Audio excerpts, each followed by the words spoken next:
freedom, passed from hand to yearning hand, and the vision of our fathers spread hope throughout this land, as the dream some fought and died for in my heart becomes my own. I will strive to keep her promise, America, my home. America, America, may God bless America, and freedom reign across America, my home.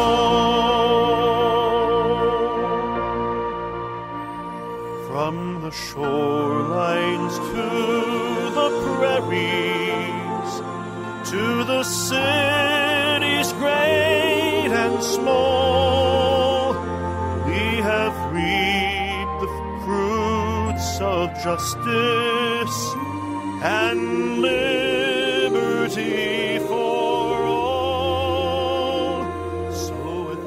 So with deep appreciation for the blessings of freedom that we know in this wonderful country of ours, I'm Dr. George Simon, welcoming you to another edition of Character Matters. This is the program where we talk about what I think is the most important issue of our time, the character crisis that has affected every aspect of our lives in this great country, undermining our greatness.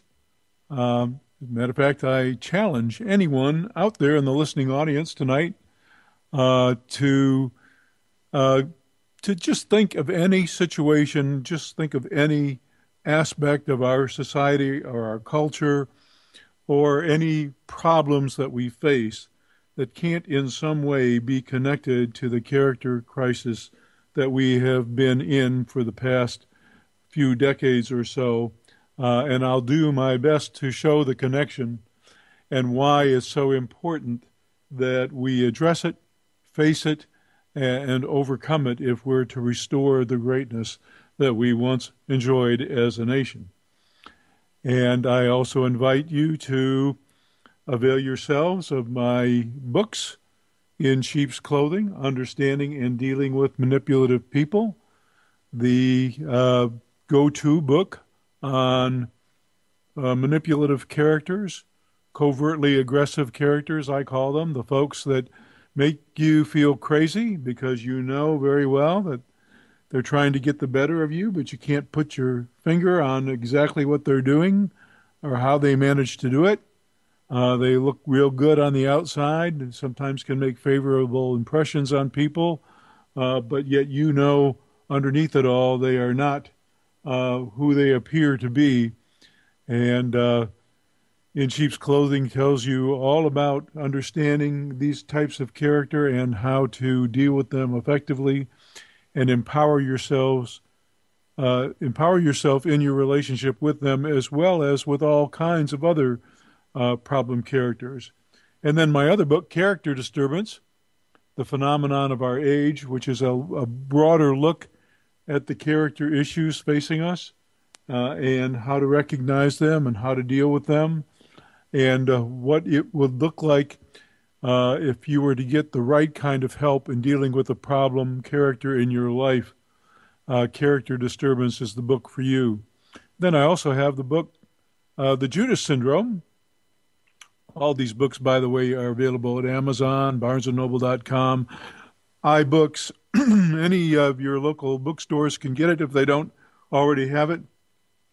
But the Judas Syndrome is my first book for the Christian audience specifically, and I'm sure you'll enjoy all three of these books, and you'll get a good idea of the character of my work for over the last 30 or 35 years or so.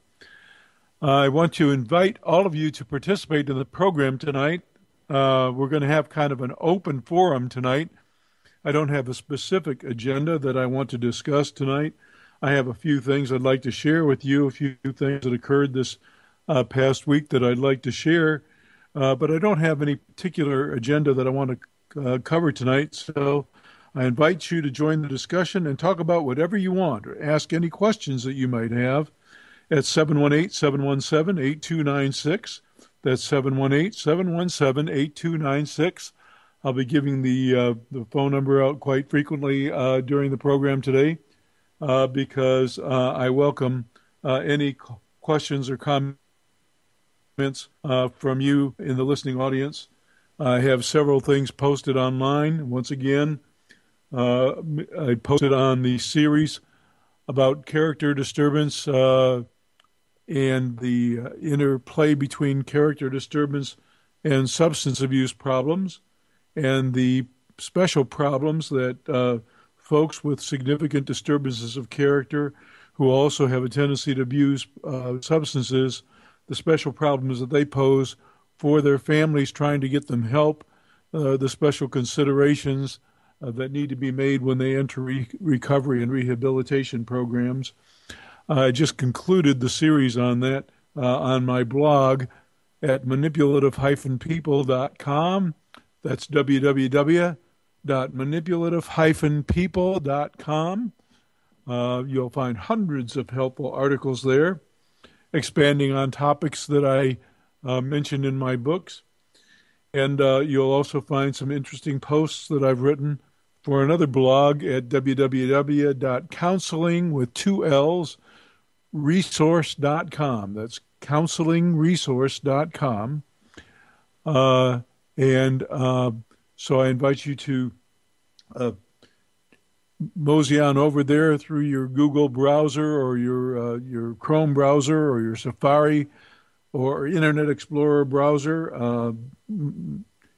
Get on over to those insights and avail yourself of the plenty of information that I have there, as well as, I must say, I have to give due credit to my readership. I have probably the most informed readership, not just because of the material that I've posted, but also how knowledgeable on the general topics that I write my readership is.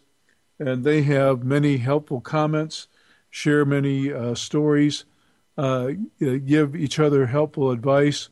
And I'm sure that if you have a problem character in your life and you're looking for some help or advice, you can find just what you need on the blog, if not directly from one of the articles, or if not from one of my 3 books, then certainly from one of the comments or contributions made by the commentators on the blog. So pay a trip over to manipulative-people.com or Counseling Resource, counseling with 2 L's, resource.com, or purchase the books In Sheep's Clothing, Character Disturbance, or The Judas Syndrome, and you'll have the information that you need. And once again, the number to call if you want to chime in, join the discussion, ask a question, share an experience or two. The number to call is 718-717-8296. That's 717-8296, area code 718. I do want to share one thing with you, a circumstance that happened just yesterday, as a matter of fact. I happened to be attending a workshop, a professional workshop, a training for continuing education credits. And I was listening very attentively to a presentation by a person who I know to be a really good person, a solid professional, a very decent person, a very good-hearted, well-intended person, who was talking about efforts that they have made to reach out to folks in the prison population, and even including folks who were in solitary confinement or even on death row. folks who have been in maximum security lockups and who have little hope um, of ever having a normal life again due to their sentences, who committed truly heinous crimes. That's why they're there.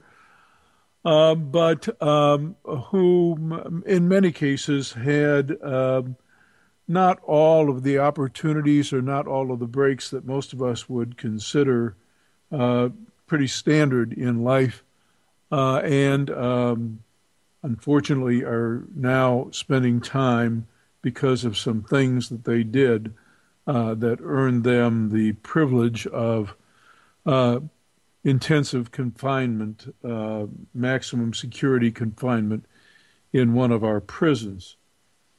And while I really appreciated this person and their intentions and all the good work that they are doing, um, I had to. I just found myself constantly taking issue. I didn't say anything at the time. Uh, I don't think, given the audience, that it would have gone over too well. And frankly, because there were so many good things this person had to say, and because I know the person to be well intended, and the discussion would have been long and tedious, and there wouldn't have been time to really flesh out all the issues. I didn't address any of the concerns that I had, and I didn't confront this person with any challenges to assumptions that they were making, things that they were saying. But I couldn't help but be struck by some of the things that this person said that reflected some very popular beliefs about uh, persons who end up in prison and persons also, more particularly, who commit serious crimes.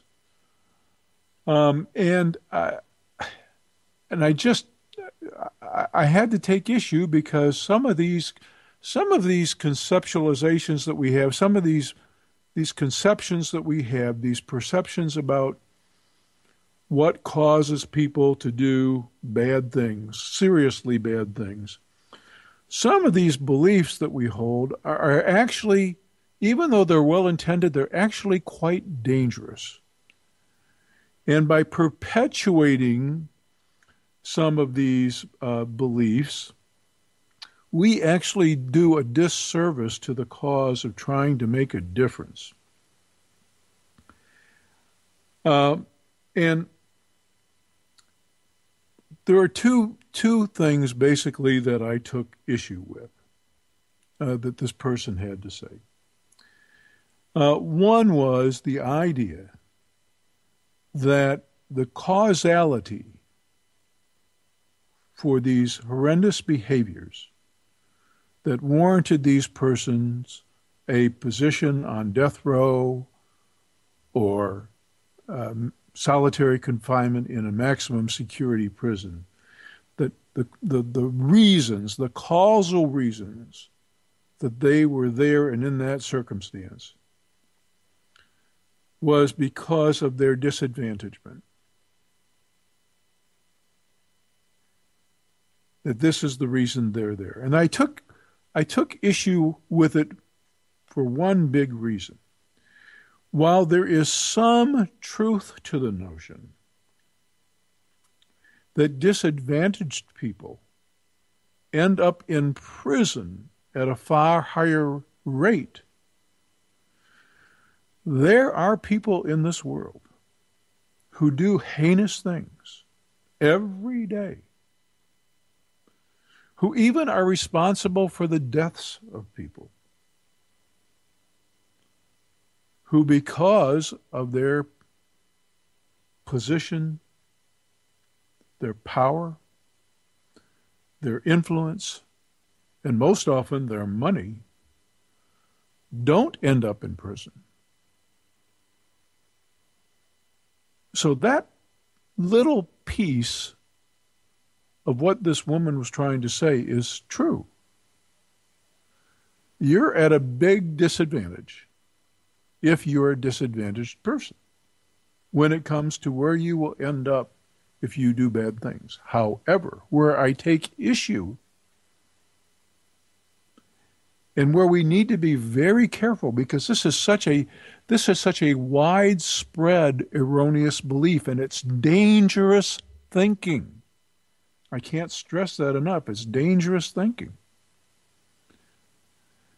To extrapolate from that and then say that it's poverty, injustice, disadvantagement, disenfranchisement that causes people to murder, to rape, to steal, to pillage, to abuse, to beat, to neglect. To say that is such a quantum leap, and it is so erroneous and so dangerous. If it were true, how would you explain? If that theory is true, how would you explain all of the folks from privileged backgrounds who, A, literally get away with murder, commit murder, commit other heinous crimes, abuse, neglect, rape, all of these things? How would you explain that? How would you explain how anyone who has it all, who's been given the best, and I'm not talking about the overindulged. No, that's not what I'm talking about. I'm talking about people who have every opportunity, are given every advantage, basically are raised right, yet still seriously misbehave. How do you explain that? If poverty, injustice, and disadvantagement and disenfranchisement is the cause, how do you explain it? And it only takes a single case to disprove a theory. One single case. That's all it takes. If you've got a theory that A leads to B, all you got to do is show that one time C led to B, or that A didn't lead to B. That's all you've got to do. And frankly, unfortunately, you can cite many cases where it just doesn't hold up. So these notions that we've had for a long time, they've been around for a very long time. And they're not only wrong, they're dangerous. Then the second issue that I took with this woman who made this presentation, and I didn't say anything about it, was the notion that compassion in itself had the power to heal. And that, not only that, but that compassion in itself was the absent factor, and had it been there, had sufficient compassion, care, concern, and love been there, then these really bad actors would never have done the bad things that they did, nor would they have ended up in the prison that they ended up.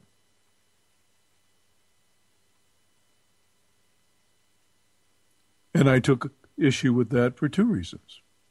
Once again, because people who have been given, not just given everything or overindulged, but given what they need, truly given what they need, can still end up pretty bad And they do every day. We're in the midst of a character crisis like we've not seen. Actually, I think things are slowly, steadily starting to turn around. But we've been in one for a long time. And it isn't getting that much better that quickly. We got a long way to go. So I took issue for that reason. But I also took issue because just having a tender heart and just showing you care, while it might make the caring person feel good, and while symbolically it may seem nice, you have to judge the effects of what you do in the showing of that compassion. It's how you show that compassion. It's what you do that reflects your love. I know so many parents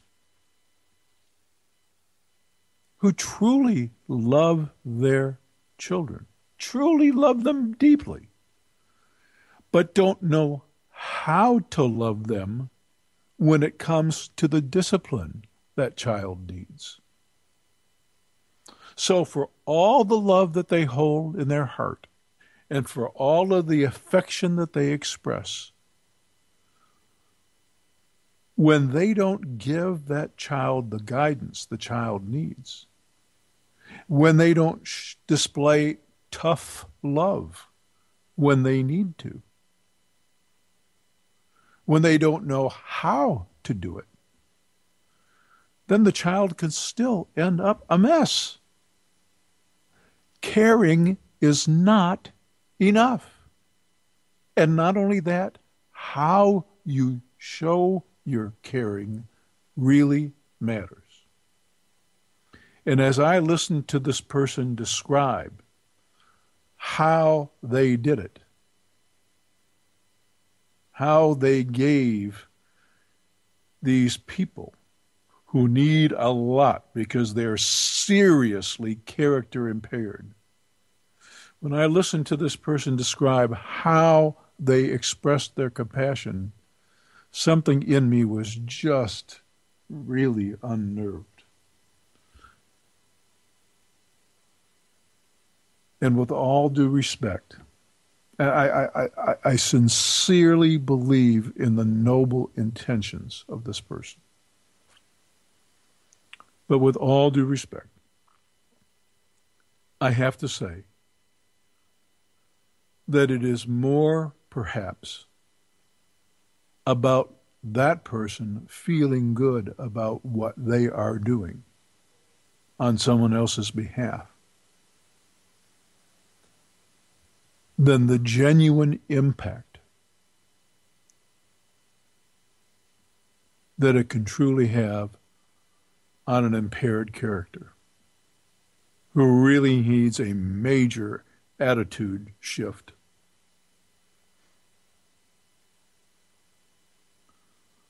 So I found myself taking these issues home with me. Didn't say anything at the time. It really wouldn't have worked out.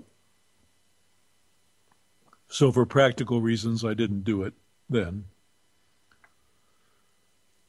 But I know from years of experience, and especially from years of experience working with the seriously disordered population and those in prison. I've worked with criminals for a long, long time. And I know, as do many others who have studied this phenomenon ad nauseum, that it's not so much what happens to them or the environmental circumstances under which they are raised. You can't discount that. but it's not so much that. It is the way they come to think about the world, the attitudes they form. And those same toxic attitudes that get people into trouble, and those same kinds of stinking thinking that get people into trouble and cause problems in relationship and cause people to do bad things, those same thinking errors are common to individuals who commit crimes and who do other bad things to people who never went to prison, who are not criminals, according to the law anyway, and who had every privilege growing up. So the common denominator is the stinking thinking. That's the common denominator. So if you really want to love an impaired character to health, there's only one way to do it. And that is to confront the stinking thinking. If you really want to have compassion, if you really want to care, if you really want to show that you have a heart even for those that would injure you, then give the person something meaningful that they can use to make a difference, and not only make their lives better, but also reduce the threat that they pose to everyone else. Erich Fromm said that there is an art to loving, and to that I say amen, and again amen, and amen. It's how you do it that matters. So I spent my entire professional life devising tools to do just exactly that. And the reason I had to do that was because when I was being trained, there were so few tools that anybody knew about to do precisely that. Especially because the thinking that's dominant now, fortunately, about how to deal with these kinds of problems wasn't dominant back then. We were dominated by a psychology that saw everybody as a victim, everybody is struggling with fears and insecurities, everybody coming from a disadvantaged place, a traumatized place, everybody who was wounded, everybody who would be otherwise healthy if it weren't for the fact that they were wounded. What a slap in the face that is to all those people who truly have been wounded and who turned out great. I mentioned that last week on this program when we talked about Malala Yousafzai. What a woman of great character. Well deserving of that Nobel Peace Prize. And I'm not disparaging the man as a man or as a president, but at least this woman really earned that prize. Our president received the same prize, didn't do anything to get it. It was a symbolic gesture, politically motivated. And it really reflects, once again, this whole character issue.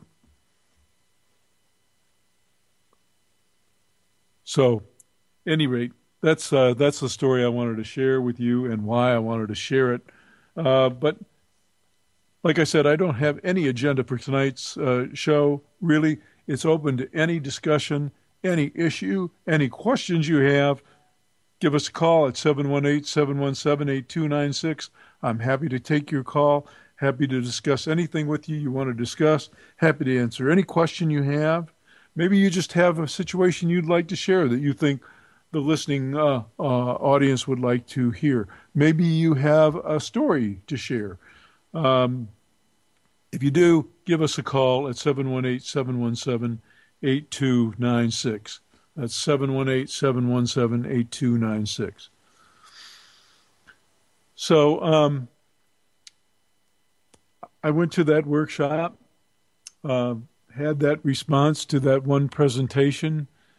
But, it also got me to thinking about the fact that it takes a lot of time. It takes a lot of time and a lot of daring folks willing to think outside the box to initiate change. And, in my field of psychology, the change in thinking that's come about with regard to disturbed characters, those people in your lives that cause all the problems, the change in thinking has only come about in the last 10, 15 years or so. I've told this before. You've probably heard me say it on the air, but when I first started doing workshops for professionals primarily, when I first started doing trainings and workshops, it was strictly for professionals. This was back in the mid 90s when I really began in earnest doing training. No, perhaps it was actually in the early 90s. Yeah, it was more like the early 90s that I began seriously doing trainings all over the country. And in some cases, professionals attending the workshops were not only not receptive, but in a couple of instances, people actually got up and walked out of my workshops. And I was deeply hurt because even by that time, I was not the lone voice talking about character disturbance and about what really causes it and how we really need to address it. I wasn't the only one. Things really changed 15, 20 years later. Audiences grew over that time. I had much different response from folks. The research started pouring in, especially when it comes to manipulative people. Those people in your lives that drive you crazy. They have you saying yes when you mean to say no. They have you giving in when you mean to stand ground. You know that there's something about them that's just not right, but they always have you thinking there's something wrong with you. You try to confront them, you end up going on the defensive. You end up feeling on the defensive. Somehow they always seem to get the better of you. Somehow they always seem to have an answer. Those kind of people? I call them the classical wolves in sheep's clothing. They can look good on the outside. They know where your buttons are. They know where your vulnerabilities are. They know where your weaknesses are. And most especially, they know where your sensitivities are. What will get you to back down, back off, cave in to their subtle demands, sometimes not so subtle demands, and therefore be manipulated. And in my books and other writings, I call these folks covert aggressors. Covert aggression is at the heart of manipulation. And by the way, when I say covert aggression, I do not mean what some people mistakenly label passive aggression. I've talked about that on this program before, and I write about it extensively. There is nothing passive about the kinds of under-the-cover aggression of these wolves in sheep's clothing. Passive aggression is aggressing by not doing. It's by what you won't do. It's by not cooperating. It's by not so accidentally forgetting. It's by not answering, not talking. Passive aggression is aggression expressed through what you don't actively do. That's passive aggression. And passive aggressive personalities, oh my gosh. They're their own kind of nightmare to live with, but they're not like the covertly aggressive people that I describe in my books. They're very different. And anybody living with someone like this knows the difference and can probably write a book of their own on the difference. If you've got one in your life and you want to talk about it, give us a call at 718-717-8296. Be happy to take your call. But these folks are very, very, very different folks. So it's important to make that distinction. But when my workshops really began to make traction was when I just started labeling the workshops. And this was before the book was first released in 1996. My book, the very first publication of my book was in 1995 in a spiral-bound edition that was sold exclusively at my workshops. Then it went to the large press in 1996, in September of 1996.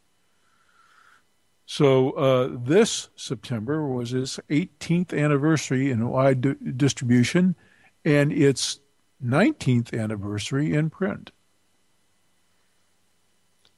And next year in September will mark its 20th anniversary in print. And it is still a bestseller, selling at or near or slightly above numbers that it has sold in its peak after almost 20 years. This is pretty unheard of. And it's because there are so many people like this. And it's also because folks labor under so many misconceptions about what makes these kinds of nefarious characters behave the way they do. And in Sheep's Clothing, I outline what really makes these folks tick.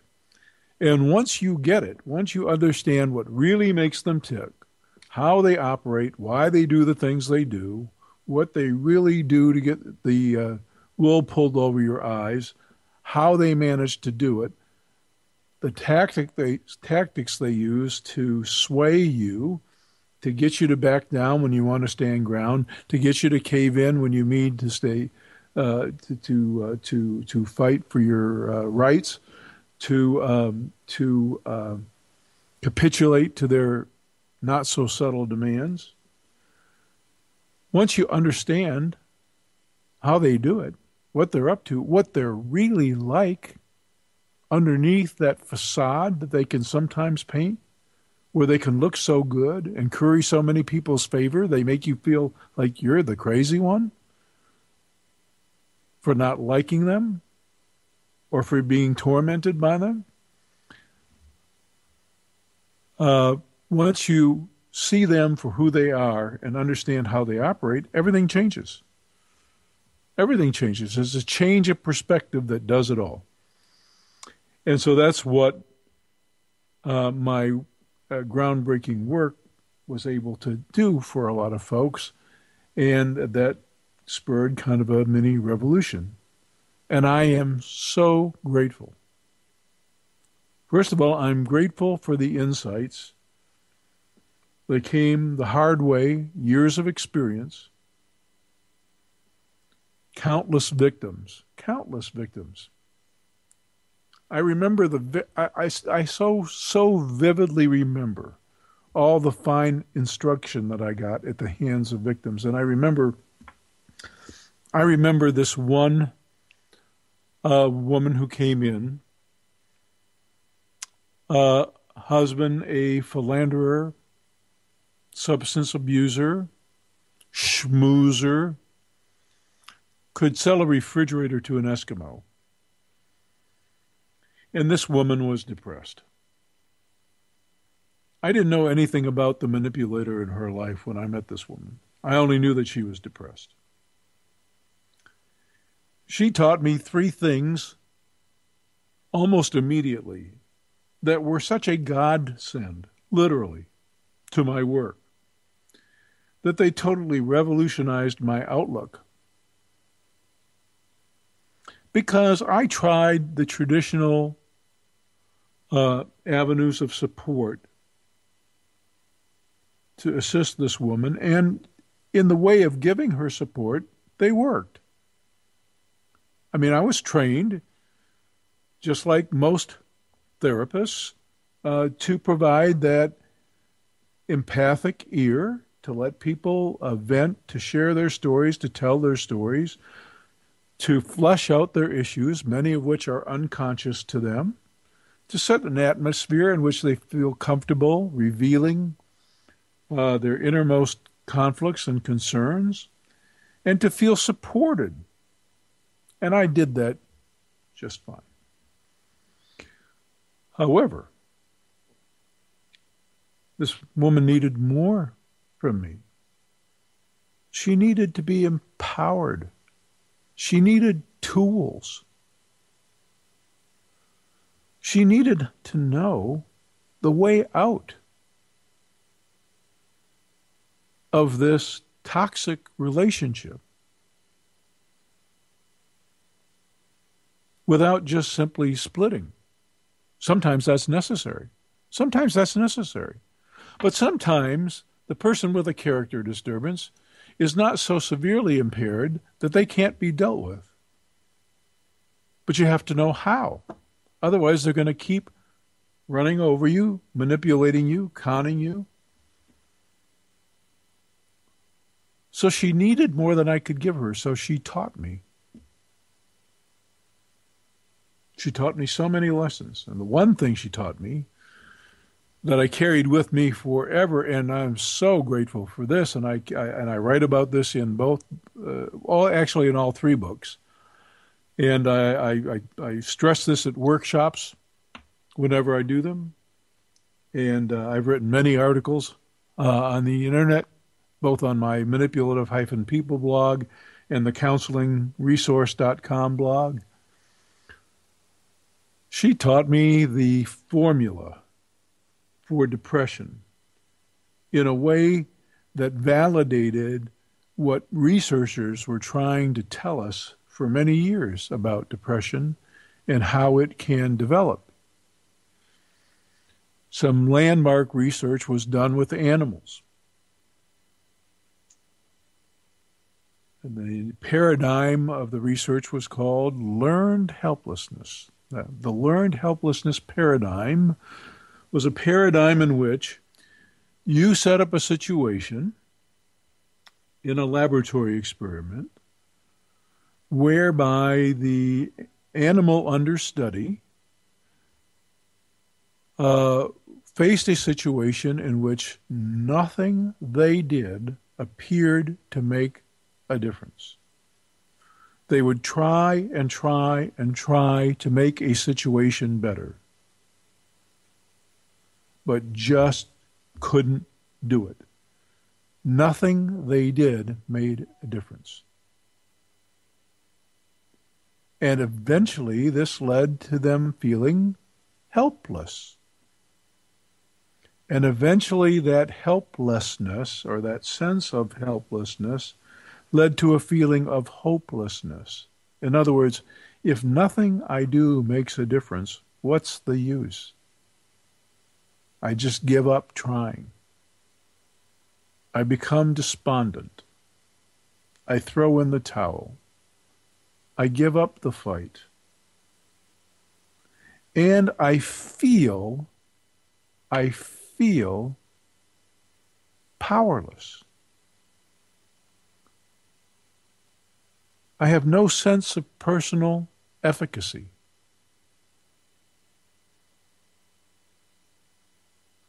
And in this kind of feeling is the breeding grounds for depression.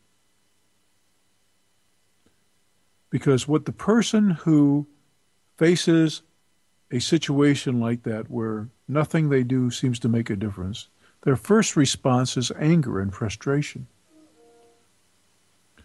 And they try to direct that outward, but even that doesn't make a difference. And before long, they're directing their anger inward toward themselves for not having the power to make a difference, for not being able to change things, for somehow not having the key that unlocks the door.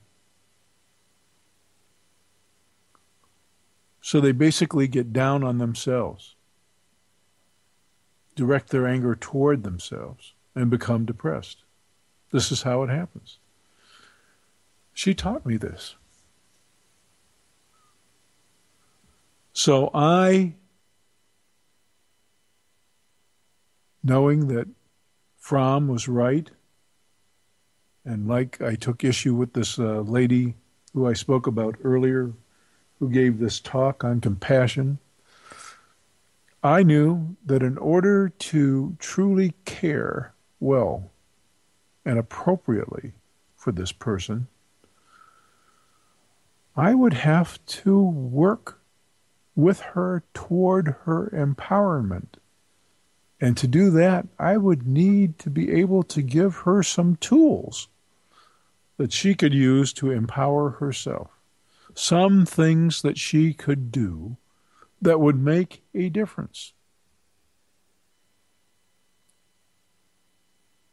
And so I did. And that made all the difference for me as well. And it redefined my professional career. So I'm so grateful. I am so grateful. And not just for this person, but for the many that came after, with similar stories to tell and similar similar helpful scenarios that helped encourage me and helped me develop in my work. You know, one of the things that happens to people who are in relationships with disturbed characters is they get to focusing externally. They get to focusing a lot of their attention on things outside of themselves, on their manipulator's behavior, on their disturbed character's actions, on anticipating what circumstance might come next as a result of the person's behavior, anticipating problems, trying to figure out what to do to solve problems. A lot of attention focused on their external environment, on people, places, and things over which they have no control. And this is a setup for disaster, because when your energy and your attention is directed towards something you have no power over, you're going to get depressed. But when you direct that energy and when you focus that attention where you have power, namely your own behavior, your own choices, and you start exercising those choices wisely, you start making those choices wisely, taking prudent steps, doing something to empower and encourage yourself. When you start doing that,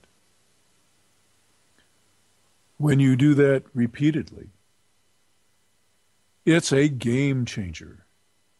And it's empowering. It's vitalizing.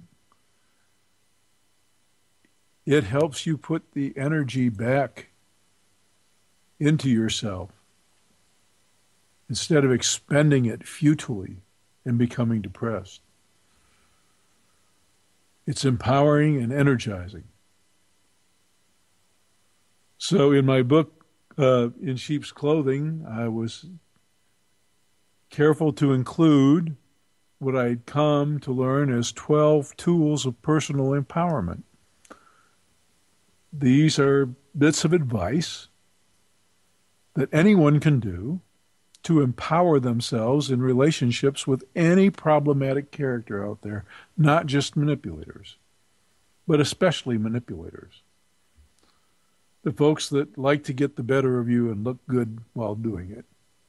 Those folks. These tools help you deal with these folks more effectively. So I was careful to include those tools in that book. And the rest, shall we say, is history, because as a result of that, and as a result of people using those tools to radically change things in their lives, the word started getting around about this small independent publication. And before I knew it, I mean, I had no idea. Really, I had no grand ideas when this book was published through a small press independently. Had no idea that through word of mouth primarily, in virtually no time, we'd be looking at 250,000 books sold. I just thought that would never have even been in my imagination that would happen. But that's what happened.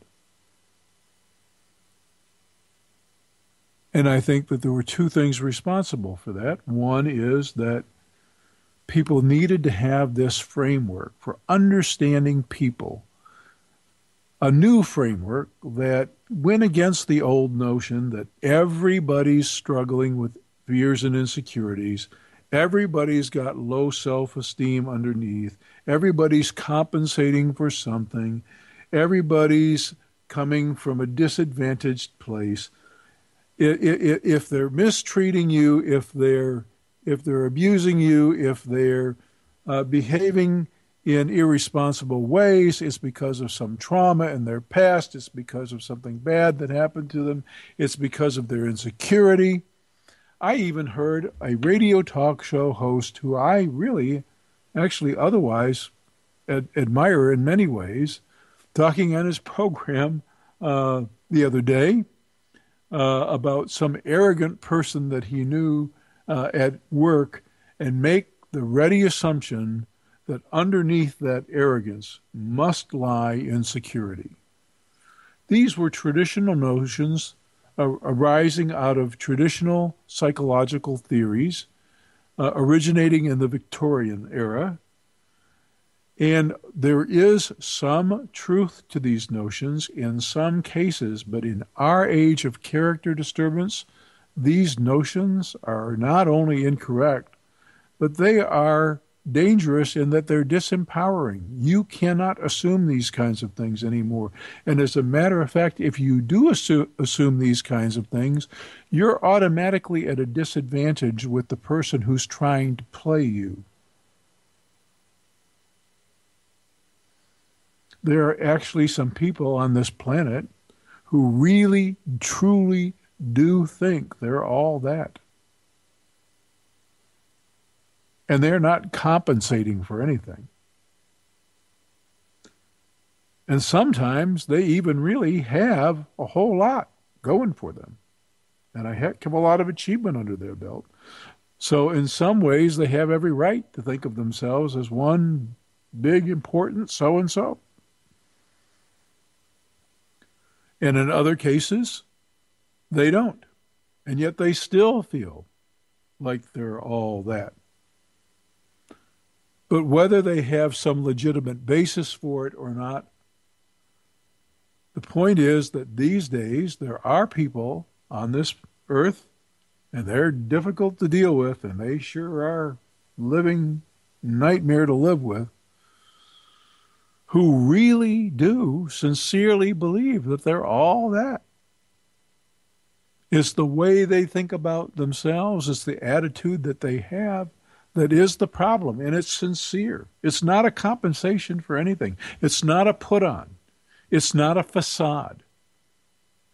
That's the other thing that traditional notions taught us that is wrong for our time. It taught us that what we see in the person, their personality, that it's just an act. It's a facade. It's what they wear to protect themselves.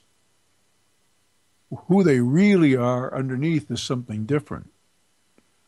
I can't tell you the number of people who have been in abusive relationships who were there for years, allowing themselves to be walked all over etc., because they really and truly believed in their heart that underneath their abuser's persona was a heart of gold. I know he really cares, or I know she really cares underneath. They just can't express their love. They weren't shown it when they were a child. That's why they can't do it. I've seen them in moments. They've had their moments. I've seen them cry. I know that tenderness is in them. So I just keep sticking it out. Some of these notions are dangerous. Some of these notions have proven deadly to some folks. Truly deadly. We are living in a very different age from the age in which those notions were born. Ours is an age and a culture of rampant narcissism, rampant entitlement, rampant permissiveness, rampant worshiping of every kind of false idol that you can think of. And in this selfish, egocentric, narcissistic, self-indulged, pampered, permissive age, we have people who are not just on the surface bad and underneath really kind-hearted and vulnerable, but just frayed and insecure, but who really are sincerely corrupted and to the core. The way they look at life, the way they look at you, the attitudes they hold, the beliefs they hold, the way they think they're entitled to operate in the world is seriously flawed, disordered. That's what's wrong with them. That's what makes them do bad things. That's what makes them a danger to you. That's what makes your relationship with them so difficult and so toxic. It's a whole different perception. And if I'm grateful for anything, and if I might say, if I'm actually proud of anything, not falsely proud, but genuinely proud of something, it would be the idea that just getting people to change their perspective and to see the disturbed character in their lives for who they really are and understand what really makes them tick and how they really operate and how they really take advantage, what they're really doing and what they're really like, quote unquote, underneath, and then empower themselves as a result of that knowledge, knowing that different perspective, figuring it out, and empowering themselves. Man, that's worth everything. It's worth every bit of effort that I've ever expended in my professional career to do anything.